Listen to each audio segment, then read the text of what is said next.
الفيلم طبعا هو ريميك لل 1003 عيون، الفيلم اللي اتعمل من حوالي 30 سنه.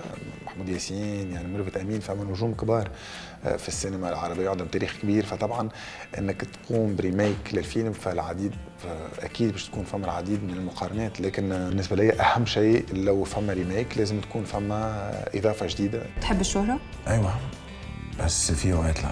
طلع لي في اخر سنتين بس حب 3 ستات.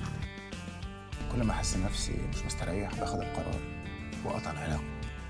أنا بصراحة حاولت أتفادى إني نكون راجع الفيلم الأول اللي شفته من فترة طويلة، لكن ما حاولش نشوفه مرة أخرى، ما حاولش نقرأ الرواية مرة أخرى، لأنه مهم جدا أن نتعامل مع الفيلم الحالي اللي هو مختلف تماما، اللي هو واخد طبعا روح الرواية، لكن في ابديتس مختلفه تناسب جدا مجتمعنا. هو فعلا رحله شخصيه مع دكتور هاشم وعلاقته الاسريه وعلاقته مع كما نقولوا الكابل. فطبعا الميزه والشيء المختلف انه نفهموا تفكيره ونفهموا، لانه هو ممكن يكون كليشيه انه نسميه الانسان يقولوا نسوانجي ولا غير مستقر في علاقاته، لكن الفيلم يدخل اكثر في عمق شخصيه دكتور هاشم ويحاول يفهم الاسباب، لكن بطريقه مشوقه، بطريقه فيها يعني انسانيه، وطريقه واظن يمثل شيء العديد من الشباب